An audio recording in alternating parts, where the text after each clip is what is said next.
What's happening, everybody, and welcome back to another episode. Today we are at it with the STI again. Maybe third time's the charm to get this bad boy right. So let me show you what we're working with here and why we pulled the trans again. All right, let me just turn this up. All right, so as you can tell, I kind of have cleaned the back of the engine.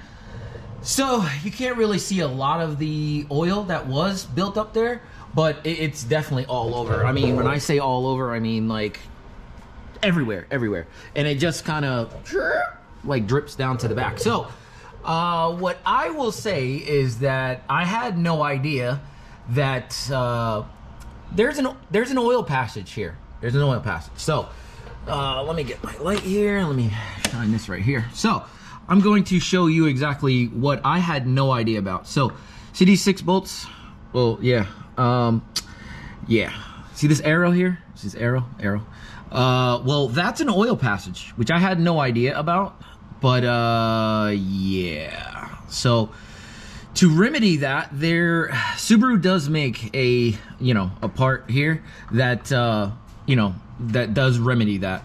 But here's the arrow. I'm pretty sure you guys can see. All right, yeah, you guys can see. And clearly these are just regular bolts, you know what I mean? So let me get over to the stand here and I'm gonna show you exactly what we got from Subaru to remedy this problem. And hopefully it is the last time that this will happen, that I have to have this thing apart. So let me go over to the side over here. Let me show you what we got and we'll continue our work on this STI. Okay, ladies and gentlemen, so here it is that we got from Subaru. All right.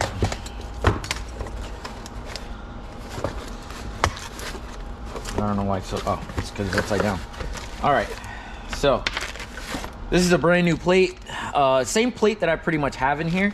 So it should, in all fairness, it should be super duper flat. So we shouldn't have any leaks out the bottom seal or out the sides. So that's one thing that I did definitely want to make sure, if I were to go and not use the one that's in the car, that this one would be flat. So I don't know if that one's flat or not, but this one is super flat because it's brand new.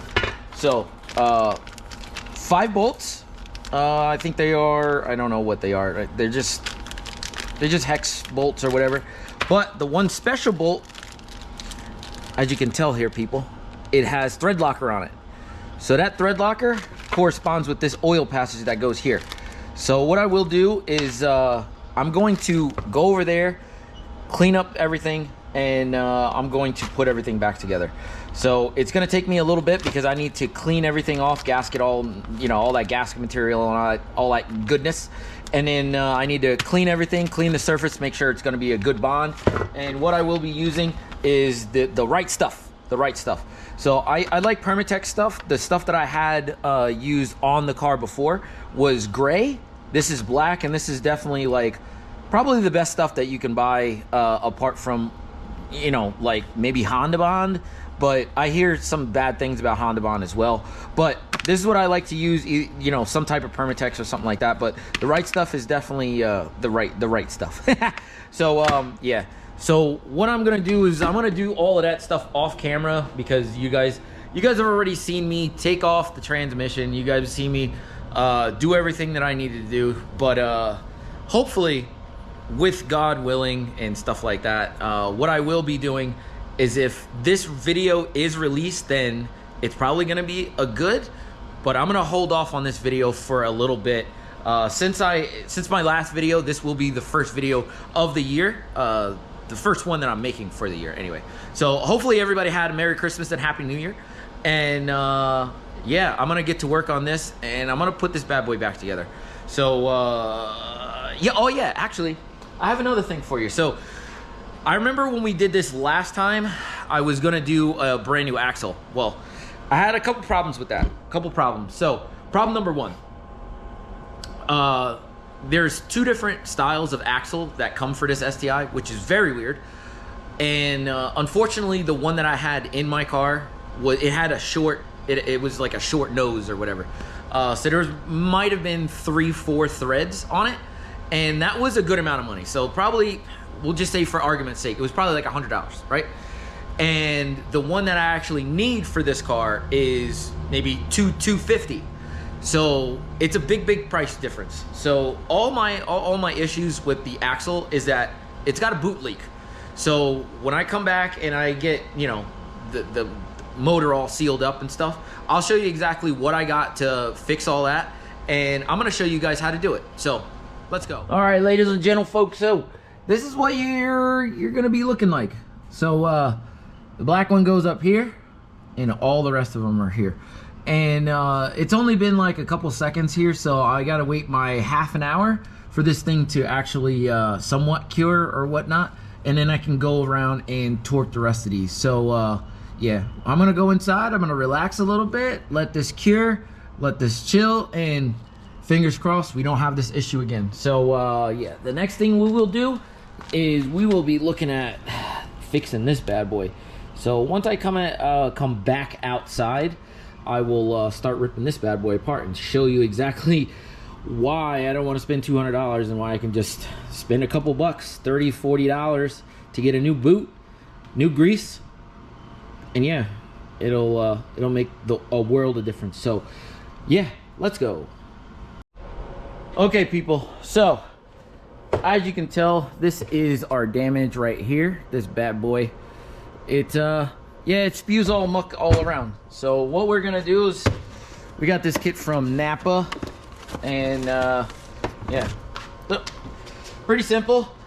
Boot, we have 2 new clamps, a bunch of grease, and a you know, like a ring or whatever, snap ring. So yeah, let's get taking this bad boy apart, and I'll show you exactly how to do it.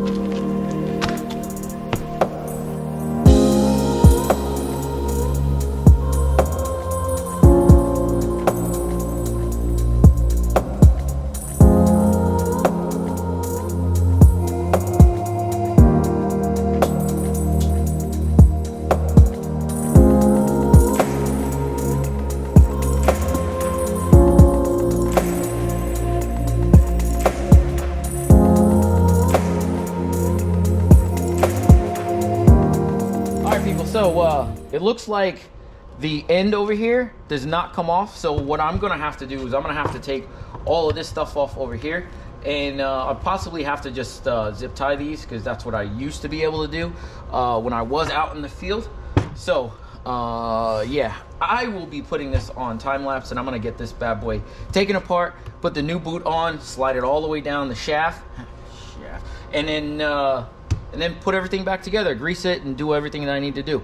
So yeah, follow me on this journey.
All right, people, so after a couple minutes of messing around with this thing, I do have the outer boot. It's brand new, and then I have the inner boot is all put back together and ready to go as well.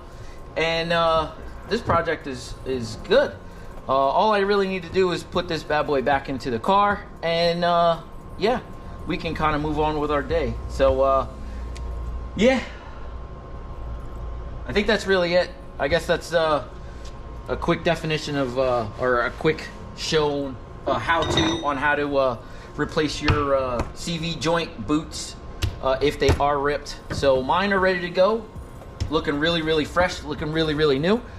And yeah, I'm super excited about this. Hopefully I won't have any issues with, you know, stuff slinging around anymore.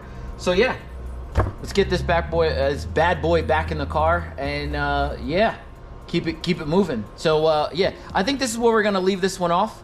My battery is about to die. So but yeah, this is a quick overview on how to redo your boots.